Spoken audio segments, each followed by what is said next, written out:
Muy buenas a todos. En este vídeo del aula virtual de análisis vamos a hacer una introducción en cómo analizar una obra musical con su partitura.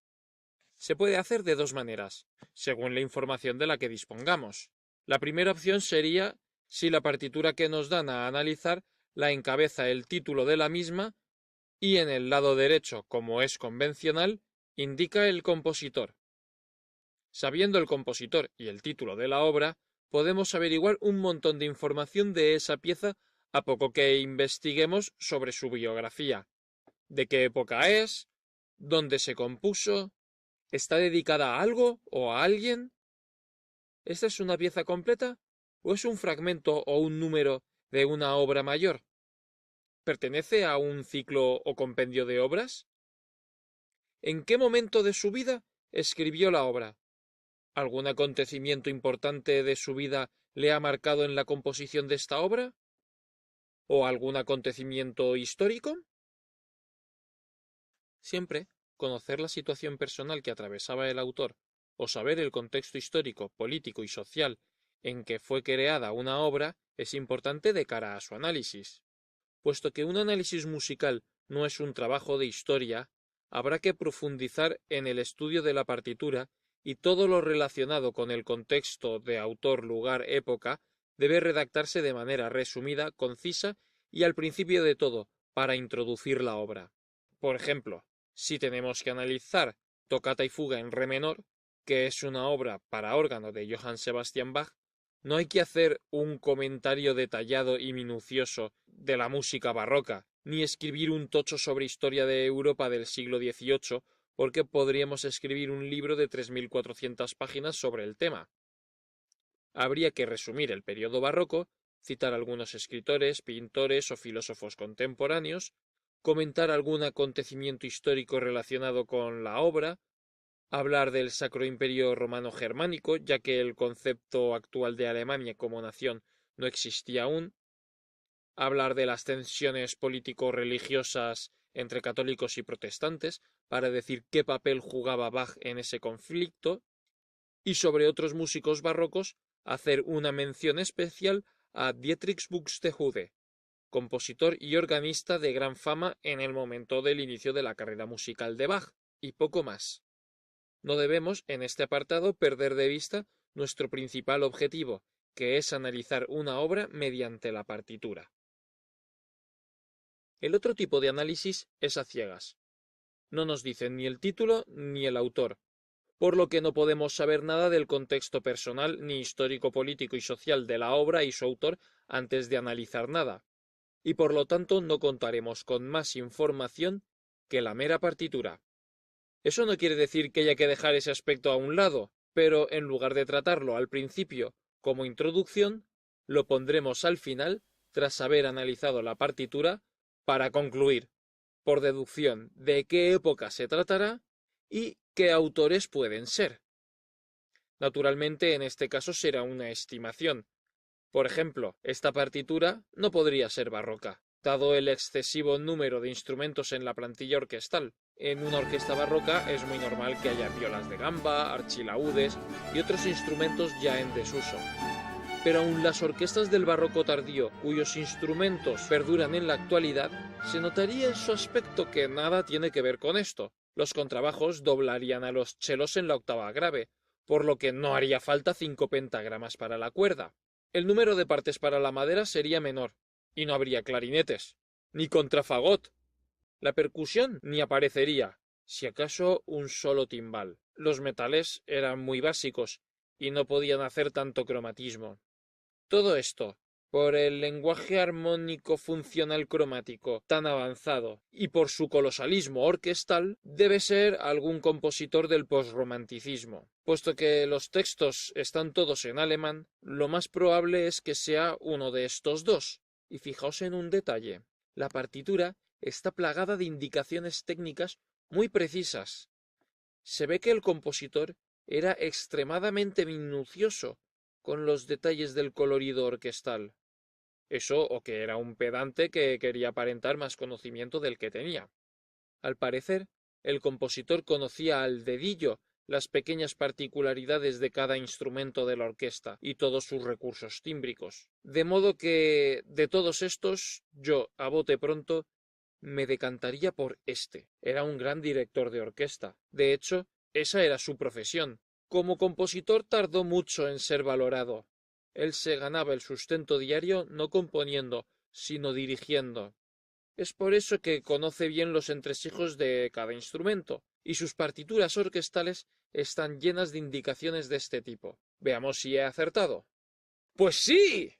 Bueno, lo de menos es acertar en el autor, sino hacer una buena aproximación y bien razonada. Decir un autor sin explicar por qué y acertar tiene menos valor que si, en este caso, hubiera dicho algún otro compositor posromántico o no me hubiese decantado por uno en especial. Cuando analizamos una partitura, hemos de huir de la tentación de cifrar armónicamente la obra entera y dar el trabajo por terminado así. Un desgaste de tiempo y energía para nada.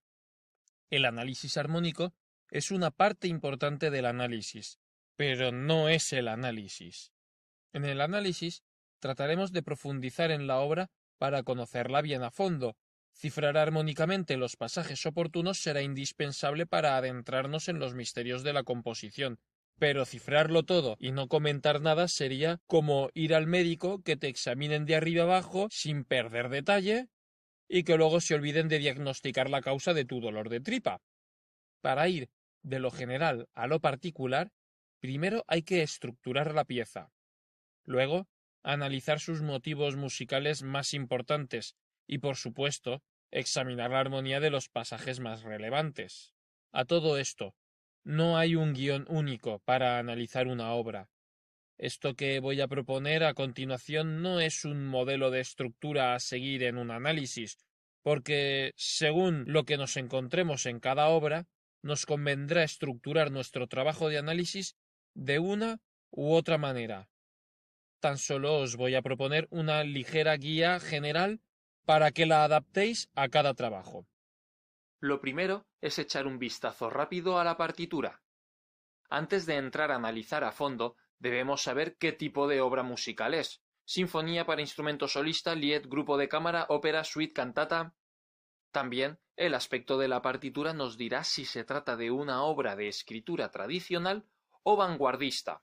Bueno, para no asustaros, vamos a descartar la posibilidad de que se trate de una escritura vanguardista. Por ahora. Lo que no significa que pueda ser una obra completamente atonal, que el hábito no hace al monje. Anotar la plantilla instrumental forma parte de la vista preliminar e identificativa. También entra dentro de la identificación de la obra saber si es música de programa, música incidental o música pura. De programa quiere decir que es descriptiva, o bien porque haya una historia detrás de esa música, o bien porque describa paisajes, etc.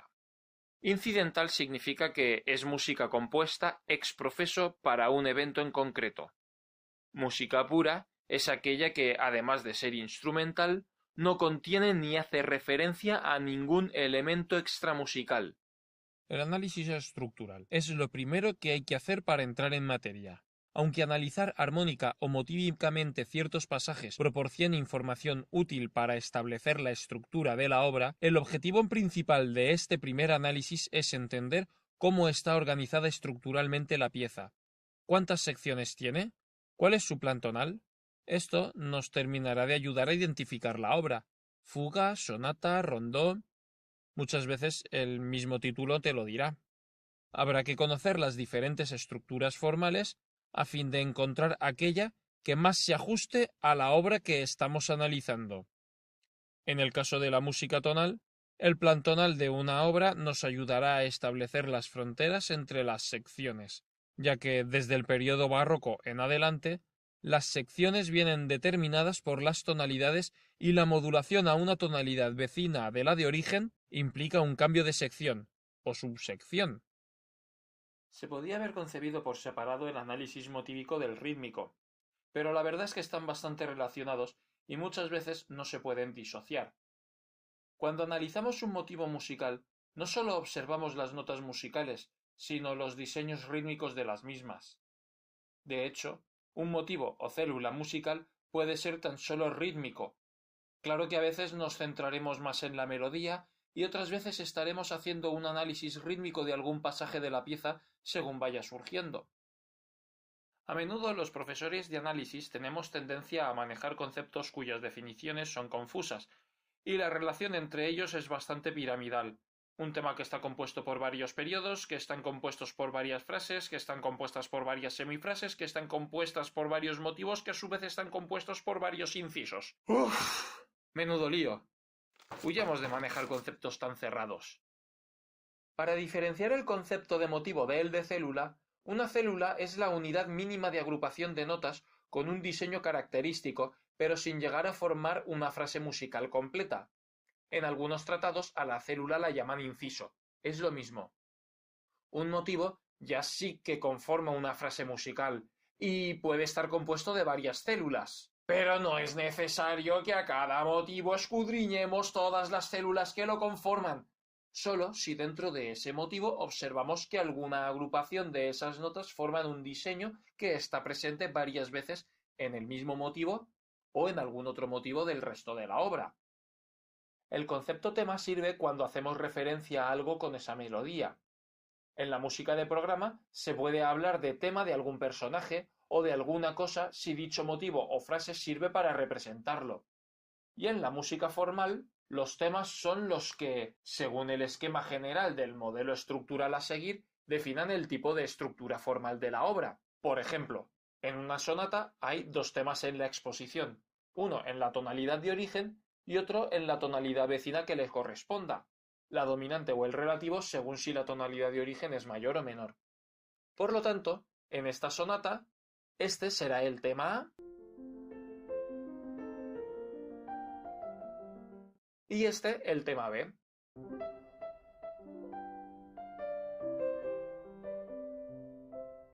Ya que aunque haya muchos motivos, frases, secuencias y demás cosas de por medio, estos dos son los temas que caracterizan este fragmento como la exposición de una sonata. Otro ejemplo, en unas variaciones, el tema es el fragmento inicial sobre el que a continuación irán viniendo las sucesivas variaciones. Sobre lo que es una frase o semifrase, no voy a indicar unas dimensiones específicas para determinarlo. Una frase puede tener dos semifrases, o también tres según sea binaria o ternaria. Pero no hay ninguna pauta real que sirva para discernir un motivo de una semifrase de una frase. Todo eso son conceptos que están para utilizarlos a nuestra conveniencia conforme los necesitemos, ni más ni menos. Algunos te explicarán que, en una frase, si la segunda semifrase es parecida a la primera, es una respuesta afirmativa, y si difieren mucho, es una respuesta negativa. Esa fórmula puede ser una buena manera de explicar lo que sucede cuando hay variación o contraste entre dos melodías yuxtapuestas que estén claramente relacionadas la una con la otra. Pero no tenéis por qué explicarlo así. Si encontráis otras palabras con las que os desenvolváis mejor, lo importante es que lo que queráis explicar encontréis la manera más sencilla y clara para hacerlo. Un concepto que es muy importante de saber manejar, el período. Algunos tratadistas hablan de él como una categoría más dentro del mare magnum de frases, semifrases, motivos, temas, pero la definición que ha prevalecido va en la línea de lo que escribió Clemens Kuhn.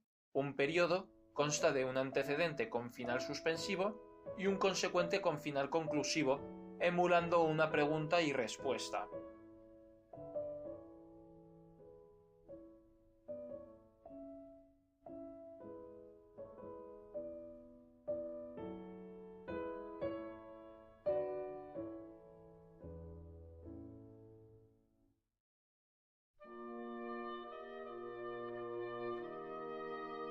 Es como decir dos semifrases casi idénticas, excepto por el final. Por lo tanto, se podría decir que el consecuente es una respuesta afirmativa.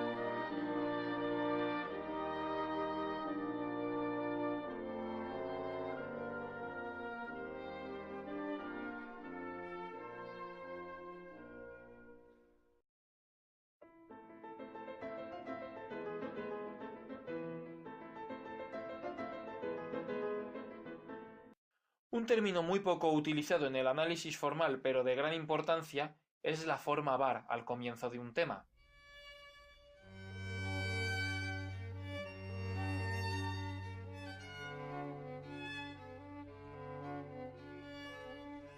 Una forma var consiste en una frase que se repite algo variada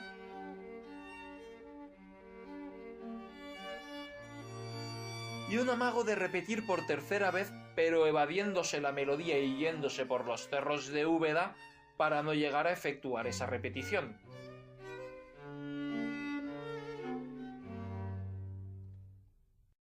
Analizar un motivo requiere profundidad. Si hay alguna célula que se repita dentro de ese motivo, o si ha salido en algún otro motivo anterior, incluyendo la posibilidad de que sea una variación. A menudo hay que tener en cuenta la armonía en el análisis de un motivo para determinar cuáles son las notas reales y las notas extrañas al acorde. ¿Cómo podemos encontrarnos una variación de un motivo o célula? Puede ser por adaptación armónica, como es este caso que acabamos de ver. Por eso no podemos olvidarnos de la armonía, aunque no estemos haciendo propiamente análisis armónico. La armonía es la clave, tanto para el análisis estructural, como hemos visto antes, como para el análisis motívico y temático. La clave no sólo de cómo está construido un motivo, sino de cómo y por qué lo han variado. Si adaptamos un motivo a la armonía, puede ser mediante transporte o enlace armónico. Si es transporte, la melodía mantendrá las distancias interválicas. Puede ser transporte diatónico, en el que esas distancias sufren alteraciones al cambiar de grado. Vemos que el primer salto de quinta es justa en todos los grados menos en el séptimo, que sale disminuida, y las segundas y terceras son mayores y menores dependiendo también del grado de la escala al que transportemos ese motivo. En cambio, en el transporte cromático o modulante, los intervalos no deben sufrir mutación alguna. Se colocarán las pertinentes alteraciones a fin de que transportes el motivo al tono que lo transportes, la melodía sea exactamente igual. Por lo tanto, no es una variante del motivo, sino el mismo motivo en otro tono. No obstante, si la adaptación de un motivo por cambio armónico se produce por enlace y no por transporte, mantenemos el diseño de subidas y bajadas por notas reales y extrañas, pero eso conlleva que tengamos que agrandar o reducir algún que otro intervalo. Por ejemplo aquí, la diferencia entre el primer motivo y el segundo la tenemos en que el primero empieza con dos saltos, uno de cuarta y otro de sexta, y el segundo salta una quinta y una séptima. Como se puede observar, a partir de ahí, el resto del motivo discurre un grado por encima sobre la misma escala. El esquema de tonos y semitonos cambia de un motivo a otro y algunos intervalos mayores pasan a menores y viceversa, de manera similar a lo que ocurría con el transporte diatónico. A veces nos encontraremos con que en el motivo original hay una nota de paso entre dos notas reales a distancia de tercera y ahora estarán a distancia de cuartas, con lo que si no queremos poner dos notas de paso, podremos elegir una de ellas. Podemos variar invirtiendo el motivo o alguna de sus células.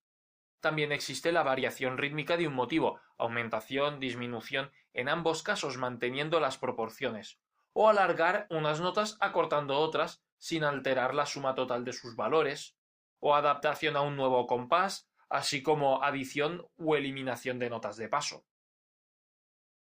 Y también hay que ver cómo son los principios y finales, según el ritmo y el compás.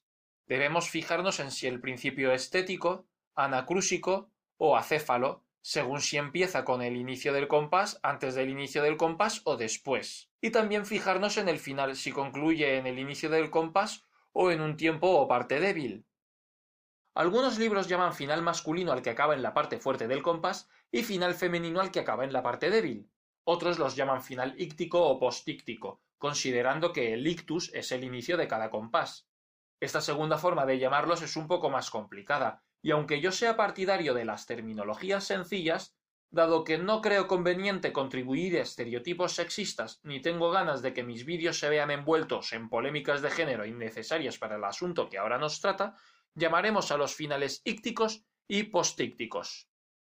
Como veis, la importancia del análisis rítmico dentro del análisis temático es crucial. No se puede realizar el uno sin el otro.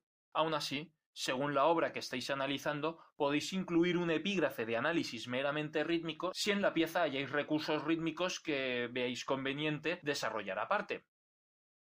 Por ejemplo, las semiolias, que consisten en agrupaciones y acentuaciones rítmicas que no se corresponden al compás que aparece en la partitura, la multirritmia, que consiste en la combinación de sucesivos ritmos completamente diferentes el uno del otro, o la polirritmia, que consiste en la combinación simultánea de varios ritmos independientes el uno del otro.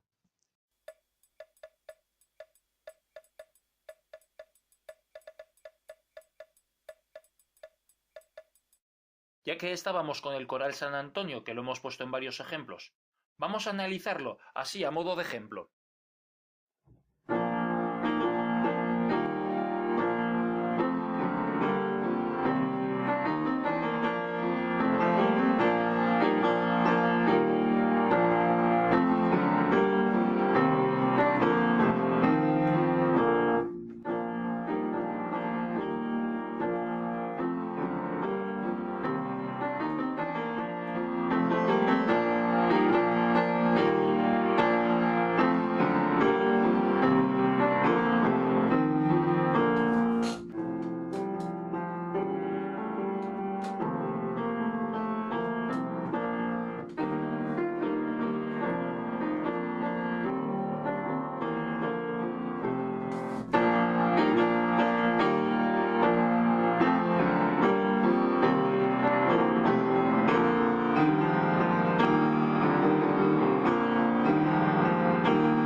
Vamos al lío.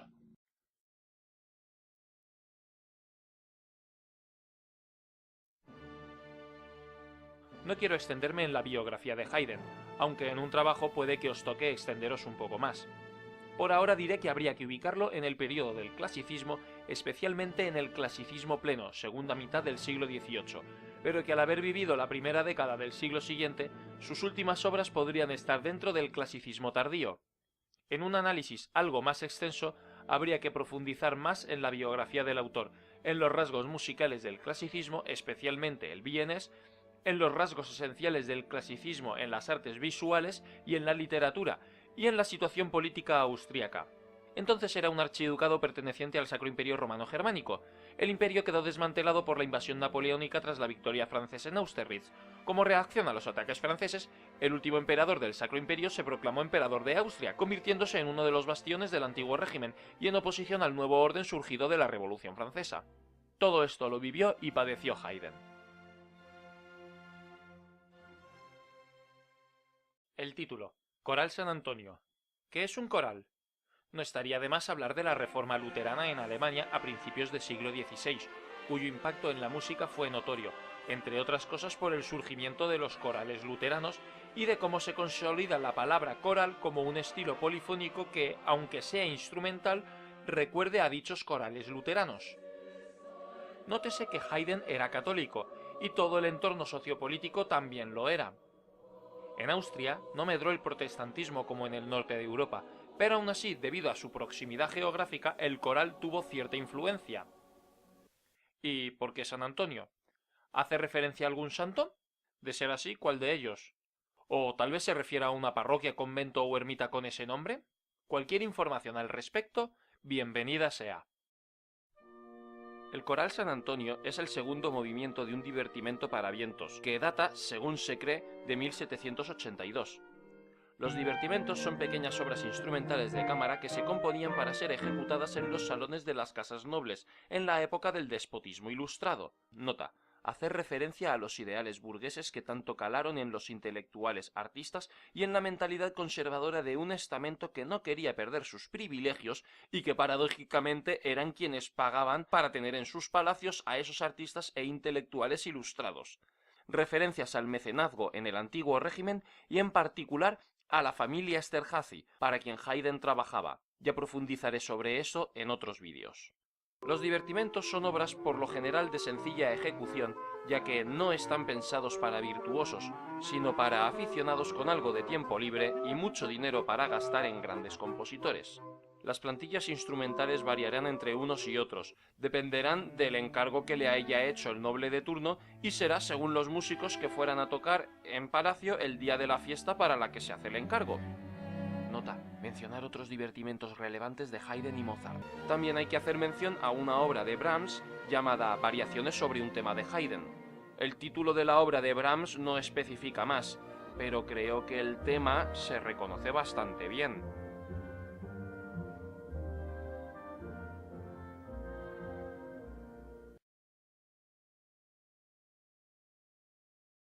Sobre la estructura, las dobles barras dan una pista, pero cuidado, no vayas a dar por hecho que esta es una forma binaria porque la partitura esté partida en dos. Fíjate en este 1, es una marca de ensayo que no tiene ningún significado en cuanto a la lectura de la partitura, sirve únicamente como referencia para los músicos durante los ensayos. Y esas marcas a menudo se colocan en puntos clave, no te fíes que no siempre. Pero mira por donde en este caso es aquí donde comienza el tema del principio. Por lo tanto, es una vuelta A. Dado que no es exactamente igual, A'. A dura 10 compases. Es, como hemos visto antes, un periodo. Luego llega una sección intermedia, B, de 8 compases. Y luego un A' que dura la mitad que A. Y finalmente, una coda de 7 compases. Reconocemos que esto es una coda porque está toda construida sobre una pedal de tónica en los graves. Es, por así decirlo, un alargamiento del acorde final. Aquí tenemos un periodo con su antecedente y su consecuente. Estas tres notas del medio son una especie de conector o soldadura. Ambas semifrases empiezan con principio tético y acaban en final postíctico. ¡Ay, que no, pesado! La primera semifrase comienza en acorde de tónica, la melodía en la tercera del acorde, y acaba en una dominante, la quinta del acorde, precedida por la sexta cuarta cadencial. La segunda comienza igual, pero acaba en una tónica. Nótese que en el consecuente, el acorde de sobretónica sustituye a la sexta cuarta cadencial del antecedente, pero la función es similar.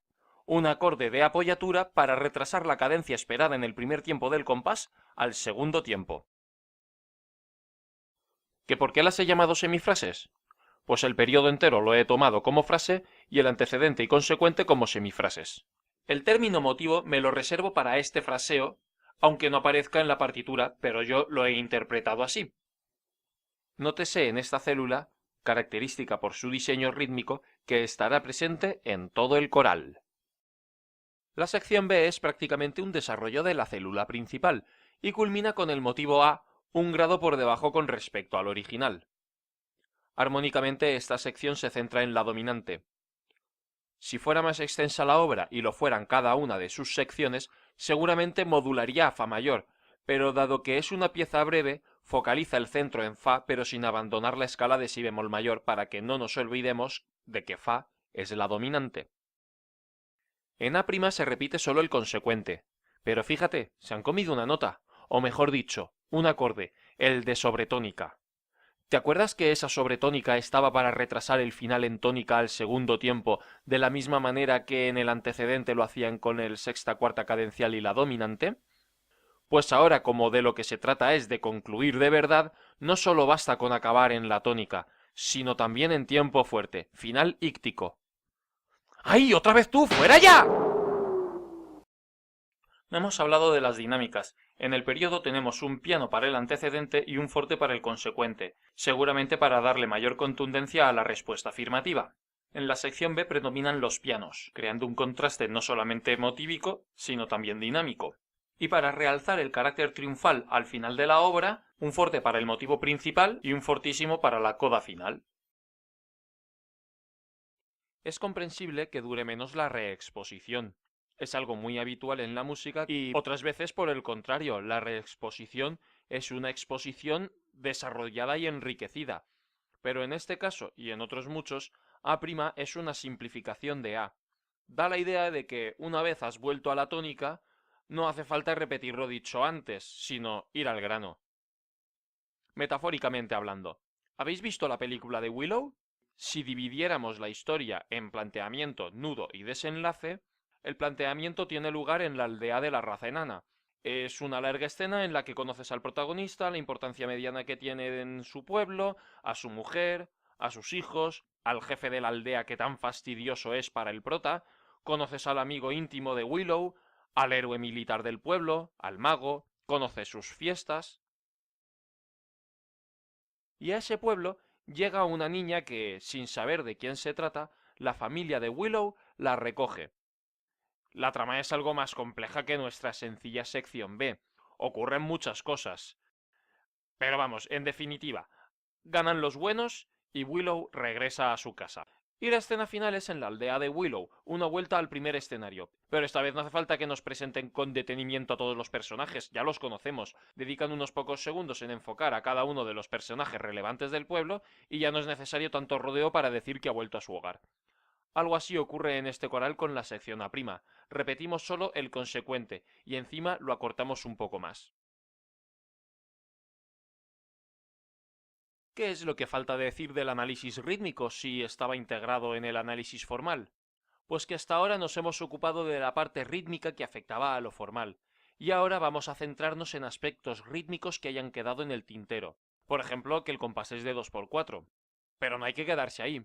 ¿Cuál es el compás de los otros movimientos de este mismo divertimento? ¿Por qué crees que habrá elegido un 2×4? Pues por lo general, los corales están en ritmos binarios. Si por lo que fuera estuviésemos analizando el siguiente movimiento, no bastaría decir que es un 3×4, hay que aclarar que siendo un minueto solo puede estar en 3×4, ya que el minueto es un estilo de danza cortesana y toda música orientada para la danza cortesana o de salón está en 3×4, ya que se baila dibujando círculos y los ritmos ternarios transmiten sensación de movimiento circular, mientras que los binarios movimientos rectilíneos o cuadrados. Una marcha está en un compás binario, no pudiendo ser de otro modo, puesto que tenemos dos pies. Multirritmias, polirritmias, semiolias, hay un montón de recursos rítmicos que pueden verse reflejados en nuestros análisis, aunque en este caso no procedan. De lo que sí que cabe hablar es de la asimetría, algo también relacionado con el análisis formal. La simetría musical significa que una frase que esté emparentada con otra deben tener la misma longitud. Aparentemente, en el lenguaje clásico, lo natural debería ser la simetría, igual que en la biología humana o animal. Pero al igual que pasa con el cuerpo humano, que tenemos apariencia simétrica, pero no lo somos. Si fuéramos exactamente simétricos, nuestra apariencia sería antinatural, pareceríamos robots. En la música, lo natural es la asimetría, aunque con cierta apariencia simétrica. En una estructura perfectamente simétrica, solo valdrían formas cuyo número de compases fueran potencia de 2, como los números que manejan los dispositivos informáticos. El periodo que hemos analizado en la sección A es de 10 compases, 5 para el antecedente, 5 para el consecuente. Respuesta simétrica. Pero cada una de las semifrases es de 5 compases, y para eso ha tenido que haber una asimetría interna. Así habría quedado el periodo para que fuera perfectamente simétrico. La sección B sí que es una simetría perfecta de 8 compases. La sección A' la podríamos dejar así. Al fin y al cabo, su último compás es el primero de la sección siguiente. No haría falta recortarla para que cuadrara simétricamente. No obstante, no la vamos a dejar tal cual está para que su melodía siga siendo una imitación del motivo A. ¿Y la coda? ¿Cómo es de 7 compases y no nos ha parecido extraña? Pues cuadraría mejor si le añadiéramos uno. Y ya que era el final, mantenemos esa última nota ahí, ya que los compases impares son más fuertes que los pares, como ocurre dentro de un mismo compás con sus tiempos. Y en ese octavo compás, por no dejarlo vacío, lo suyo sería ponerle en la primera repetición una soldadura que nos llevara de vuelta al inicio de la doble barra, y en la segunda, pues alargar el acorde final con una corchea y si acaso ponerle ahí el calderón.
Obviamente no lo hemos mejorado con este cambio, nos quedamos con las asimetrías. Pasamos al análisis armónico, a pesar de que llevamos rato trabajando la armonía. La hemos necesitado para el análisis estructural, dado que la armonía y el plan tonal de una obra son decisivas para establecer las secciones y, como hemos visto, muchas cuestiones del análisis formal no se pueden responder sin el análisis armónico. Ahora nos vamos a centrar en la armonía para resolver cuestiones meramente armónicas de la pieza. Ahora es cuando el principiante se pone a cifrar funcionalmente toda la obra y asunto resuelto. Craso error. Cifrar por cifrar no sirve. Hay que buscar la esencia y la utilidad de cada acorde, destacando los principales, que son el esqueleto de la obra, y relegar el resto a un segundo o tercer plano. En el primer motivo, compases 1 y 2, tenemos esta armonía, y en el segundo esta otra. Las dominantes secundarias las he puesto en pequeño. Si nos fijamos bien, en ambos casos la nota alterada del bajo podría tratarse de una nota cromática de paso, y este re que completa esa dominante del sexto es en verdad una anticipación. Es muy probable que Haydn lo pensara más así, ya que el término dominantes secundarias fue acuñado por tratadistas de la armonía posteriores a él. Y lo realmente importante de estos dos motivos, si tenemos en cuenta que el segundo y sexto grado son acordes afines a la subdominante, si simplificamos la armonía a las tres funciones básicas, el primer motivo es esencialmente una tónica, y el segundo una dominante. Y en ambos casos las subdominantes hacen una especie de floreo armónico. El consecuente de este periodo es igual añadiéndole una tónica al final. Como veis, el objetivo final del análisis armónico es el de simplificar la obra. La sección central comienza con 3 compases sobre pedal de dominante. Eso significa que, mientras dure esa pedal, no tenemos que incluirla como nota real de cada acorde. Si el Fa forma parte del acorde en cuestión, cosa que sucederá como mínimo en el primero y último de los acordes, la incluimos como parte de la armonía funcional. Y si en el acorde del medio no forma parte, pues no forma parte y punto. No hay que cifrar un acorde de novena menor con séptima disminuida en cuarta inversión. Eso no existe. Es un acorde de séptima disminuida sobre la sensible, ni más ni menos.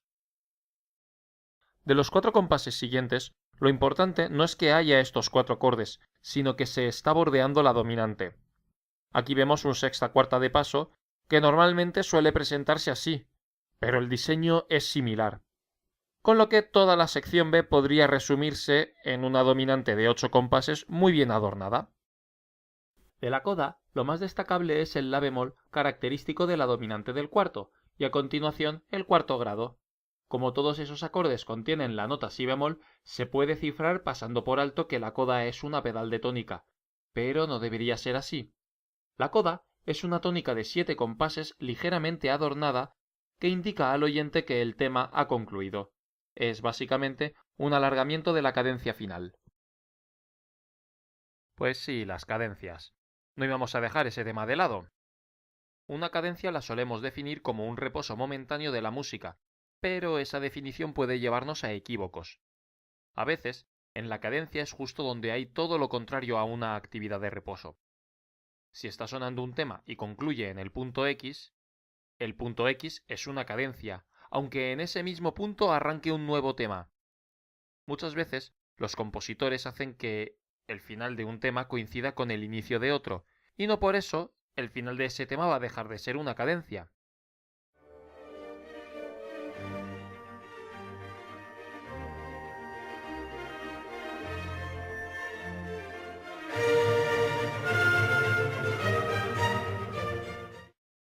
Y otras veces, como ocurre en esta primera cadencia en el compás 5, donde acaba la primera semifrase, hay unas notas que sirven de conectoras con la segunda semifrase. Haydn, con buen criterio, no ha querido detener la actividad musical en la primera semifrase. Si cada vez que acaba un motivo, frase o semifrase, hubiera un parón hasta el siguiente motivo, la música sería aburridísima. Semicadencia de dominante en el compás 5, cadencia auténtica perfecta en el compás 10, cadencia auténtica imperfecta en el compás 14, porque hay una dominante que resuelve en tónica en primera inversión y va al estado fundamental justo cuando la tiple se marcha de la tónica, terminando en tiempo débil. Por eso no termina de sonar perfectamente conclusiva.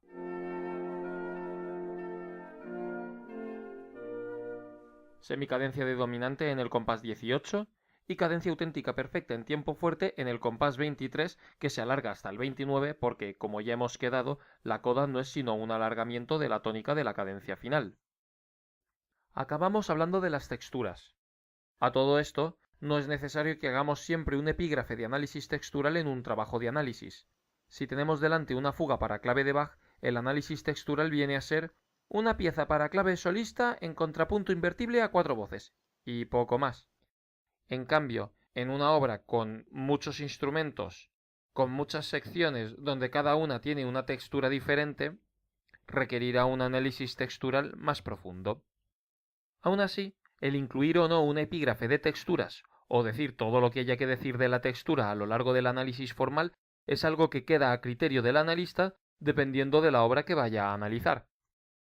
En este caso, habría que decir que es una obra polifónica, homofónica, a 8 voces, y comentar los instrumentos que conforman la plantilla, ya que la combinación de timbres también configura la textura de una pieza. Puedes extenderte un poco más diciendo que el contrafagot no entra hasta el compás 6, con lo que en el periodo A, el consecuente no sólo difiere del antecedente en la cadencia suspensiva o conclusiva, sino que la textura se engruesa al entrar en acción un instrumento más grave. Lo mismo pero al revés aquí, donde el oboe primero, que lleva la voz más aguda, está callado y entra en el compás siguiente. Pues sí, comentar cuántas voces hay en cada momento, que aunque haya 8 instrumentos no es todo el rato polifonía a 8 voces, si juega más con los graves, con los agudos, comentar la predominancia de la lengüeta, importante en este caso, y un poco la sonoridad que le da el empleo de tantos instrumentos graves, porque de los 8 la mitad son fagotes. No, miento, que uno de esos es un contrafagot, algo que a priori resulta bastante poco usual y recomendable, cuya única explicación lógica es que la plantilla fuera la del encargo de Esterházy y consistía precisamente en eso, en preparar una fiesta en la que iban a tocar esos 8 amigos y tocaban esos instrumentos, no otros. Esa es la importancia de hacer una buena introducción histórica en un trabajo de análisis de partituras, porque, aunque parezca que no, todo eso influye en la música escrita. De hecho, si hubiéramos tenido que analizar este coral sin saber ni el título, ni autor, ni época, ni nada de eso, el análisis formal y armónico nos habría llevado al clasicismo vienés de la segunda mitad del siglo XVIII, y esa plantilla tan poco convencional nos daría una pista de que se trata de un divertimento. No sé si vais captando entonces el objetivo final de estos vídeos introductorios. De lo que se trata es de hacer comprender que un trabajo de análisis no consiste en decir las cosas que hay y ya está. Por supuesto que no solamente hay que centrarse en la armonía, sino hay que analizarlo todo, y no es analizar por analizar. La diferencia entre un trabajo de análisis mediocre y un trabajo de análisis grande es que un trabajo de análisis mediocre se limita a decir lo que ve, señalar lo evidente y ya está. En cambio, lo importante de un trabajo de análisis realmente bueno es cuando focalizamos nuestro objetivo en las conclusiones que vamos a sacar a través de estas observaciones. No es lo mismo decir, aquí hay un piano, aquí hay un forte, que utilizar las observaciones que hacemos de las dinámicas para ver dónde realza más o menos una melodía o un tema.